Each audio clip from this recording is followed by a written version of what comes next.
What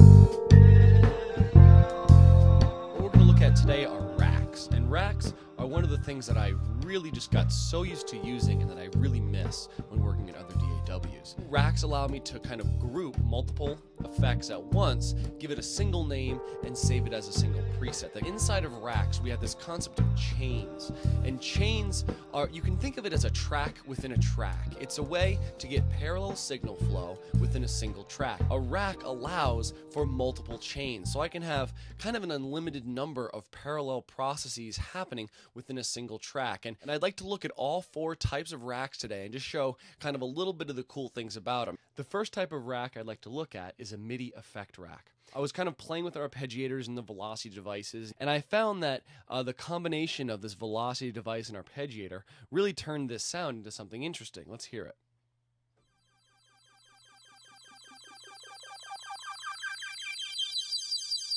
So with the arpeggiator, if I hold a chord, I can have it kind of swell in with all these great, really fast arpeggios, which I really dig the sound of. Now, I need to have both the arpeggiator and the velocity device for this kind of sound to work properly. So I want to save them as kind of a single preset. To do that, I'll click on the arpeggiator and shift-click on my velocity device. And that'll select both, and you see that their headers are both highlighted to show that they're both selected. I can now right-click on the arpeggiator device, or the velocity device for that matter, and choose group. It's a good key command to know because you'll find you use it all the time. It's Command-G on a Mac or Control-G on a PC. Once I do that, you'll see there's kind of parentheses around these two devices. It's kind of bracketing it. They're saying that these two devices are inside of this rack. They've been grouped together. If I double-click on the MIDI effect rack's name, it'll close the effect rack up, so it's kind of hidden, and you can kind of hide the complexity. Or you can open it up and you can show the chain list, and we can rename this thing right here. I'll just call this ARP Swell. Now the great thing is once I've given this a name and I have this group, I can click on this save icon and it'll put it right in my live library where I can access it in all my projects. So that's the idea of modularity. I can take any group of plugins and save it as a single unit in my live library where I can access it from all my projects. Now I'd like to look at instrument racks. And instrument racks allow us to layer multiple soft synths at the same time. And I have this keyboard part.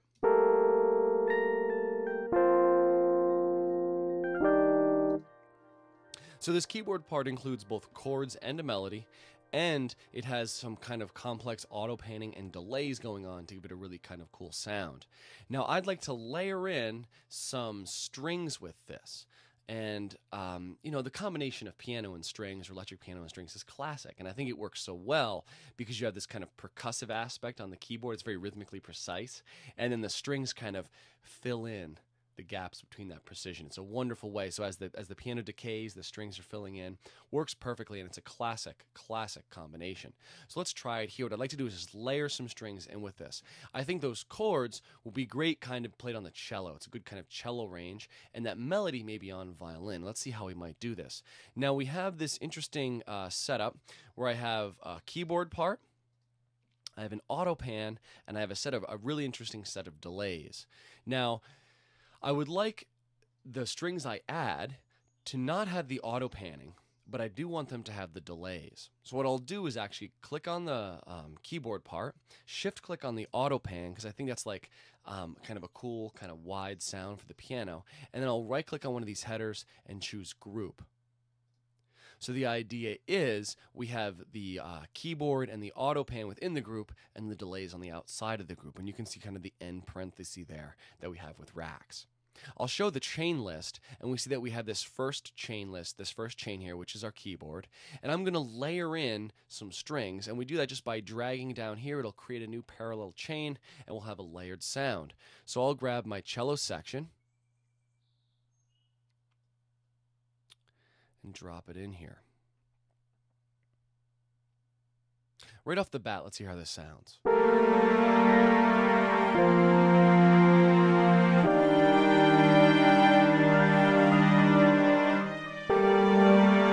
So right away, I like the sound. It sounds good. It's full, but I feel like the cello section is overwhelming the keys. Well, I have a mixing board here, so I can lower the volume of the cello.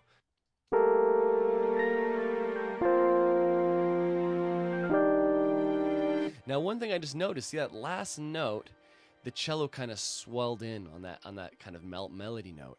And the thing is, so these first notes must be out of the range of how they sampled the cello, but I'd like this entire melodic line to be played by a string, and I think violin would be a good choice. So I'm going to layer in a violin as well. And we'll grab a solo violin, which is a single violin player. Now, I want to configure this in a way where those low chords are played by the cello section and that high melody is played only by the violin solo. And we can do that by going to our key mapping or our key range here. And we actually see these lines, and those are telling us on which key ranges these different instruments are playing. And so we want our electric keyboard to be played over the whole range. And I'll put the cello section kind of D3 and below, and I'll put the violin kind of just above that. And let's see what happens.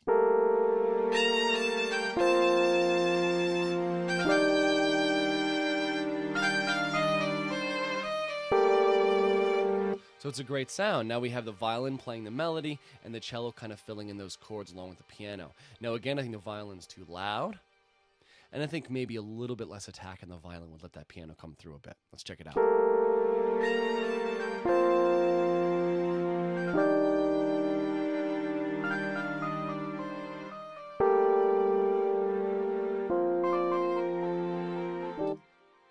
Now, one of the cool things to note, because the delays are after the entire rack, the delays are going on the entire grouping. The next type of rack I'd like to look at is the drum rack. And a drum rack is kind of an advanced instrument rack. It holds many different instruments, many different soft synths, just like the instrument rack did. But the drum rack puts a different chain for every single note. So it's designed specifically for drums. The assumption is you want every note in your keyboard to be a different sound and work with a drum kit. Makes total sense. So if we look, I just grabbed a drum rack from the Ableton Live library, which is it's quite good. It's the 808 Classic kit. And if we look at the note C, we see there's a chain for that, and it actually has an instrument that happens to be a sampler playing an 808 kick.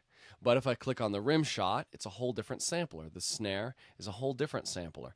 So it's like every single note has its own sampler. Now these can be different third-party synths even. I could use operator instead of simpler or sampler. I can use anything. So really it's just every note gets its own instrument. Now one of the great things about using drum racks is that if you look at the session view, you can actually open up the drum rack and show each of the chains, which is with its own channel strip. So you can mix your drums really easily. I've dealt with lots of kind of third-party drum plugins, and you're always dealing with this mixing board inside the plugin, and then the mixing board of your DAW. With the drum rack, it's all mixed right here. And if I want to make my kick a little quieter, I just bring it down there, and it's quieter. The next type of rack I'd like to look at is an audio effect rack. Let's just look at the processing I did on my vocal part. I'm focusing a lot on a lot of these kind of complex delays. And let's hear what these vocals sound like.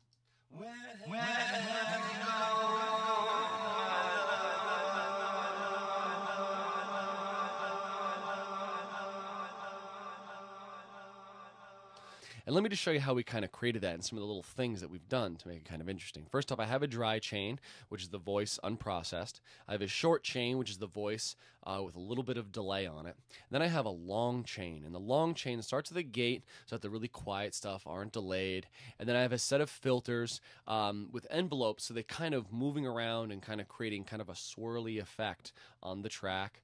Here are the actual delays I have, so there's lots of delays. You get the sense that when you're building effect racks, it's like kind of a game, and you kind of get away from this kind of rigidness and this kind of seriousness, and you can really treat it a little more like a puzzle, and it becomes really fun. I really like that. I want to enjoy when I'm making music. That kind of concludes my look at the many racks that are built into Ableton Live.